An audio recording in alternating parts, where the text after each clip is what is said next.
Olá a todos, então cá estamos, não é? À distância, eu estou um bocado com Covid, mas há de correr bem, sem problema, está bem?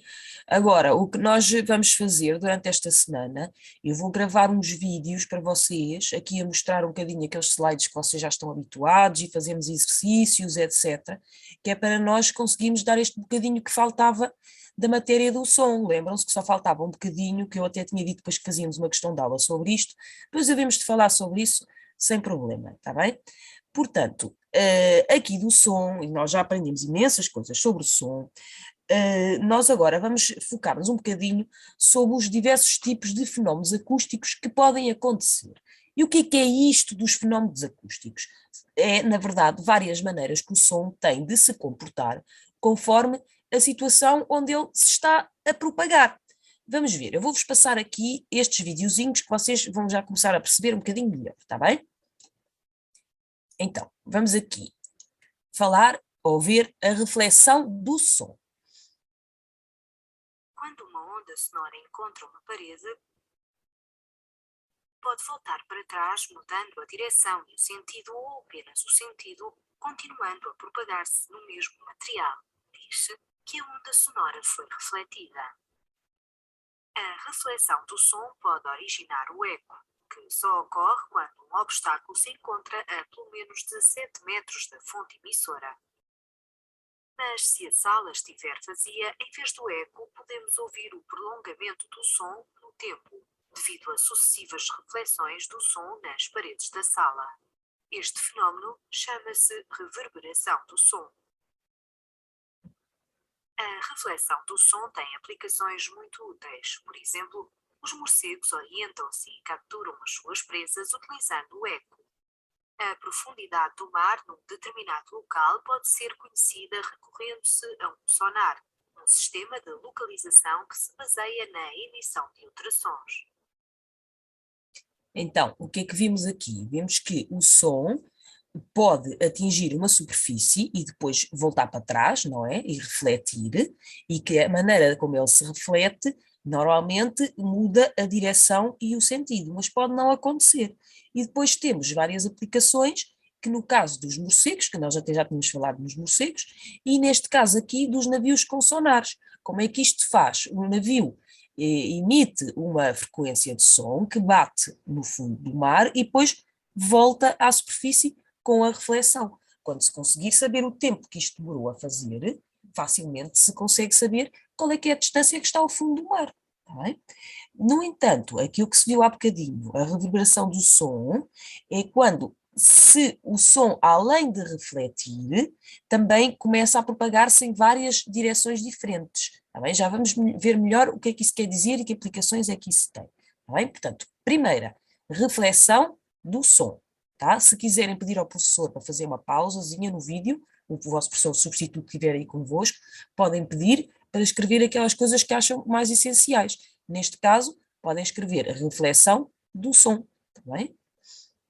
Vamos ver agora o próximo fenómeno acústico, que é a absorção do som. É possível verificar que um som refletido é menos intenso que um som incidente. Isto acontece porque parte do som incidente é absorvido pela superfície do obstáculo onde o som incide. Estas superfícies, quando são rugosas e pouco duras, provocam uma maior absorção do som. Assim, as superfícies rugosas de materiais pouco duros ou porosos, como a cortiça, a borracha e a esferovite, absorvem melhor o som do que superfícies lisas de materiais duros. Portanto, aqui, absorção, como a própria palavra indica, quando as coisas são absorvidas, é porque ficam em parte dentro daquele material, não é? E, portanto, se o som vai e depois bate numa parede e que é absorvido, não é? Depois o som que reflete, se quisermos, já há de ter menos intensidade, faz sentido.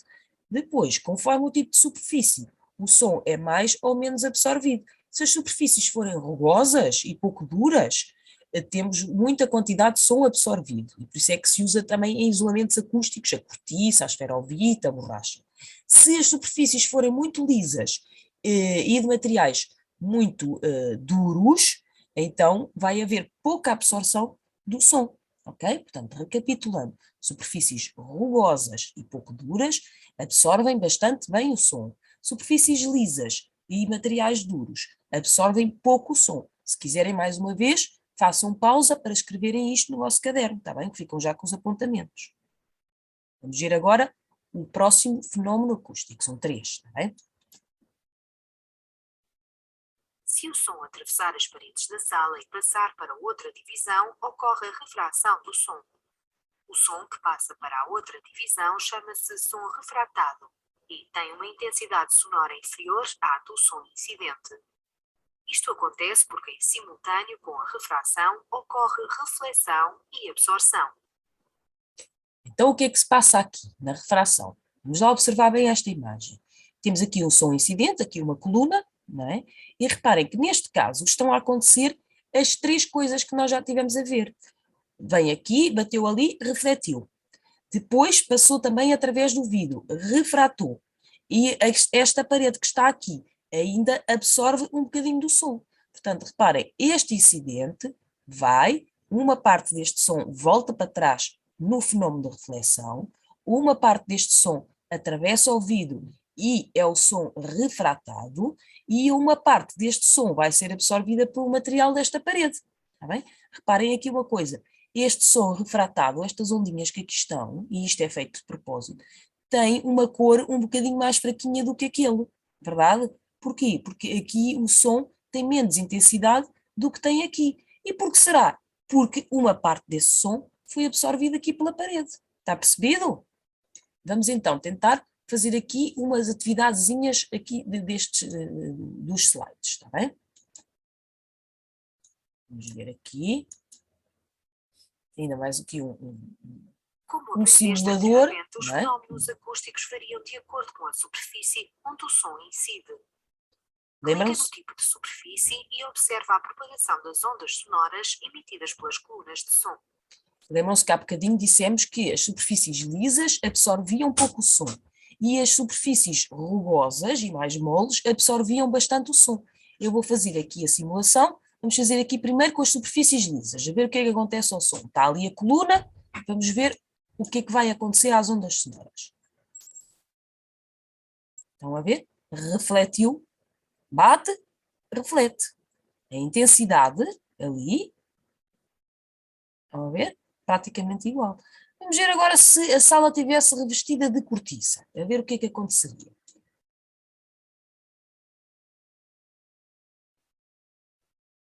Estão a ver a diferença? Na de cortiça é muito mais som absorvido pela parte da cortiça e, portanto, esta sala que está aqui revestida à cortiça vai ser, aquilo que costuma dizer, muito mais bem isolada acusticamente, não é? Porque o som acaba por ser muito absorvido pelas paredes, está bem? Vamos então agora aqui tentar fazer estas atividades. Vamos ver aqui para fazer a ligação aqui das definições corretas pelo que está aqui. Então, o que é utilizado pelos golfinhos para detectar, por exemplo, cardumes e peixes? Será que é uma ecografia, um sonar ou uma ecolocalização em animais? Se é utilizado pelos golfinhos, isto é aquilo que os animais usam para detectar outros animais, no caso, para comer, cardumes de peixe. Então, houve aqui só uma paragem no computador, mas não há problema, está bem? Portanto, estávamos a ver aqui que aquilo que era utilizado pelos golfinhos para detectar os cardumes de peixe era a ecolocalização em animais. Agora vamos ver a próxima. Aquilo que utiliza o equipamento emissor de um som que é refletido numa superfície, voltando ao equipamento inicial onde é detectado. Isto é aquilo que eu até já vos tinha explicado na aula, que são as ecografias, aquilo que dá para ver os bebês, etc., os ultrassons, aqueles equipamentos, que é exatamente isto que fazem. Vão com o som é refletido e depois aquilo é convertido numa imagem, que é exatamente aquilo que está, no caso dos bebês, que está na barriga das mães, não é? E depois este último, que permite calcular a distância a que se encontra um cardume, sabendo a velocidade do som na água e o intervalo de tempo entre a emissão e a recepção do som. Isto é aquilo que fazem os sonares, não é? Há bocado naquele exemplo, era para saber qual é que era a profundidade de um determinado ponto no oceano, mas também serve para saber a distância que está um cardume. Um sonar utiliza a velocidade do som e o intervalo de tempo que demora a ir o som e depois a voltar na sua reflexão e fica-se a saber a distância. Está bem? Vamos ver agora o próximo exercício. Aqui. Temos aqui uma piscina, não é? E diz assim: quando nadamos debaixo d'água, conseguimos ouvir os sons que vêm do exterior.